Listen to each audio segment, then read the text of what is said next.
Good morning and good afternoon, Junior Achievement 2021. I'm Tyler Bowen, Senior Vice President at First Dakota National Bank. Our goal is to help clients help simplify their financial life. Today we're going to talk about, for Junior Achievement, we're going to talk a little bit about 5 tips on saving money. We're going to talk about the time value of money and compounding interest, helping your money earn money. Now let's talk about 5 tips to help you and your money. The first tip is pay yourself first. I believe in 4 steps in paying yourself first and just how you coordinate your money. The 4 steps are save, invest, give, and spend. And we'll talk about the difference between saving and investing in just a little bit. But if you really break down paying yourself first in those 4 different categories, it's going to help you understand your money and where your money is going. So obviously saving, we want you to be a saver and an investor. But it's important to note that saving and investing are 2 different things.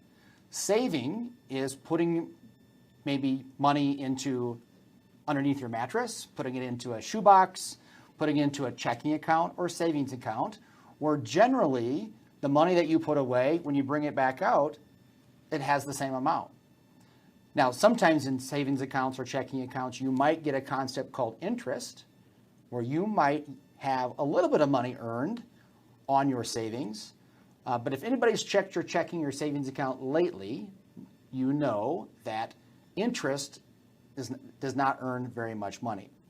It's still important to be a saver if you're saving for college, if you're saving for a house, if you're saving to buy a car. If you need those funds within the next 0 to 2 years, 0 to 5 years, saving money is important. But the difference of being a saver or being an investor, you're investing for the long term. So you're investing for retirement, you're investing to open a business, you're an investor to maybe at some point go to college. And what you want as an investor, you want your money to earn more rapidly as an investor. So it's important, again, to be an investor as well as a saver. And the number 1 opportunity to be an investor is to invest in the stock market. So which we'll talk about either today just a little bit, or the fact that in your course, you'll learn more about investing in the stock market. Step 3 of my 5 tips in handling money is minimize your debt. How can you do that? You can buy a used car instead of buying a new car. When it's time to get an apartment, you can get a roommate instead of having your own place. Now, these days, you can have Netflix and Hulu and ESPN Plus and Disney Plus, and the list goes on, but minimize those subscriptions to what you really need. Do you need that latte every single day driving through Starbucks, or can you make your coffee or can you make your latte at home? So really making those decisions that it's not just about minimizing your debt, but it's also about making good choices with your money. If you have a credit card now or in the future, pay it off monthly. That is a really important step. What really hurts you when you have a credit card is having to pay that high interest. So paying it off monthly really allows you to know that what you're buying every month, that you're paying it off so it hurts, and it allows you to create that structure. And then my 5th tip for money is develop a spending plan. Now you'll notice that I didn't use the B word, and the B word is for budget. But developing a spending plan is so important because you need to know where the money that your hard work goes to earn, where it is spent. I'll tell you, as having a young family of 4, the $500 that I spend at Hy-Vee every month, I expect more from Hy-Vee because they're getting $500 of my money. So it's important to develop a spending plan, which incorporates saving some, investing some, giving some. And when I say give, that means give to your church or give to other nonprofits, and then what you spend. So develop a spending plan, and you can do that if you're in high school. You can do that if you're in college. You can do that as a young adult. But know where your money is going. So those 5 tips are just, again, very practical tips on how to spend your money. In the next section, we're going to talk about compound interest and looking at 3 different ways that our money can earn money. So you can see on the screen, we have 3 different ways for your money to be saved or invested. If you would take $10,000 and place it in a piggy bank, which is earning 0%, meaning nobody is giving you any additional money for your money to be in your piggy bank. After year 1, you have $10,000 in your piggy bank. If you would take that $10,000 and put it in a bank that is into a CD, which is short for Certificate of Deposit, and they're going to pay you 3%, which they're going to promise you 3% on your $10,000 annually. So at the end of the first year, you have $10,300 in your CD. And in the stock market, in the stock market, you're investing in stock, mutual funds, ETFs. You're an investor in companies like Lululemon, Coke, Nike, Pepsi, Tesla. Maybe you've heard of it. Over the annual return is 7%. So if you look at it after 1 year, not much difference, right? Piggy bank 10,000, CD 3%, 10,300, and the stock market is 10,700. But the power of compound interest, look what happens after year 5, year 10, year 15, and year 20. Not putting any more money into your account. So if we jump down to year 20, your piggy bank still has $10,000 that you placed in there. Your CD at the bank paying 3% now has $18,000, 61.11. And your stock market, being an investor, after 20 years, not putting any more money in, $10,000, 7% return, after 20 years, $38,696.84.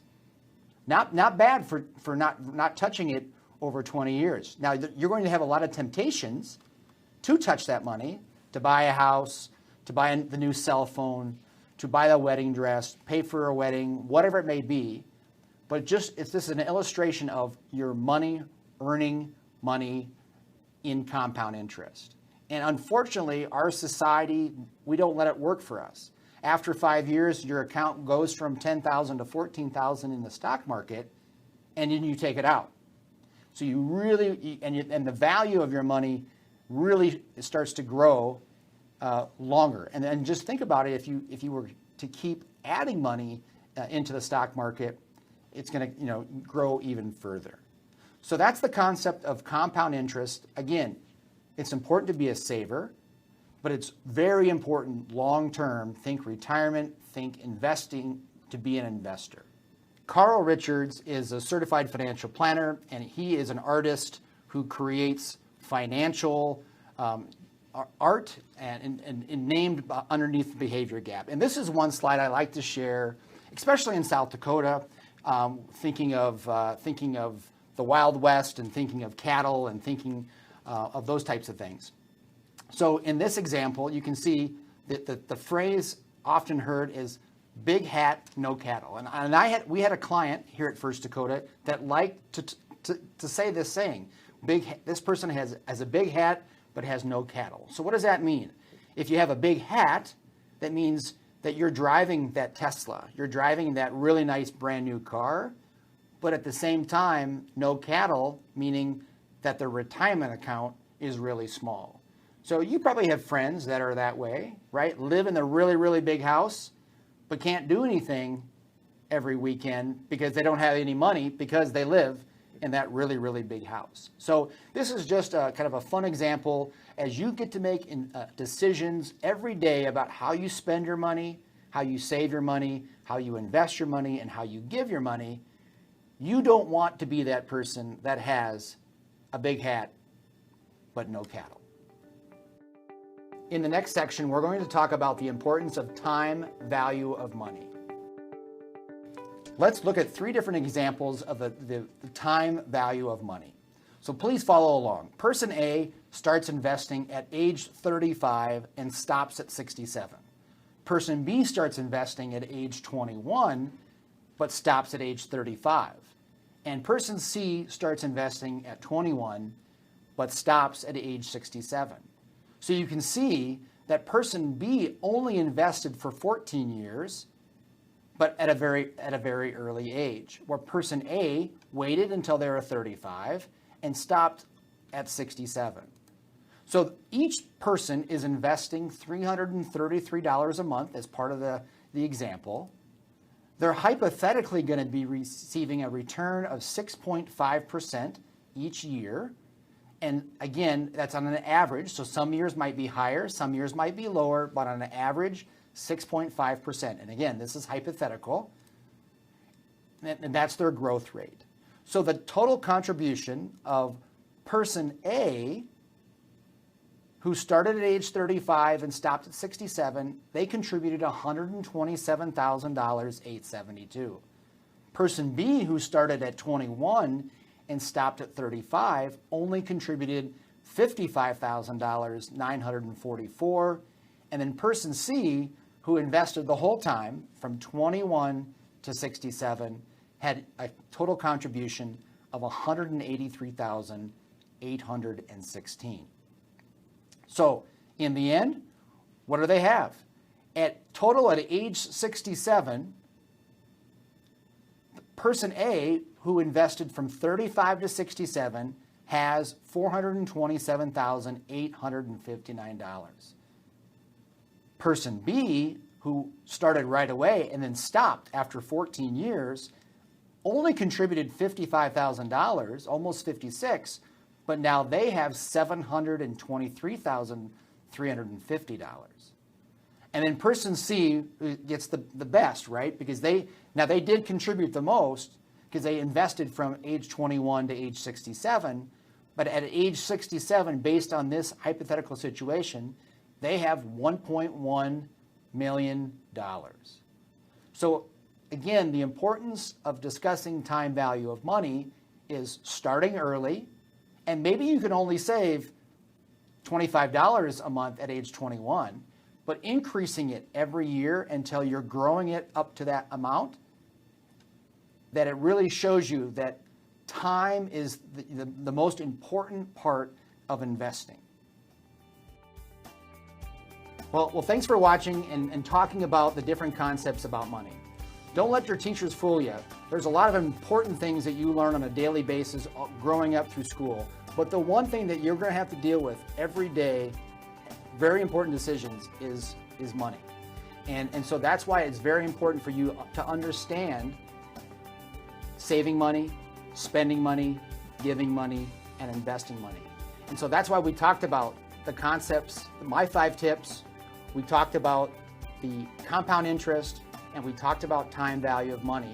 Those things in concert will allow you to successfully have a family, buy a nice house, travel, all the things that you want to do that are important goals in your life. And also, you want to look for that down the road for retirement. So again, just wanted to take a few minutes and today as a part of Junior Achievement and to talk to you today about the importance of it, and just really hope that you took a few nuggets from today and go home, talk to your parents about it, ask them questions. Those conversations might not only help you, but will also help them. So have a great day.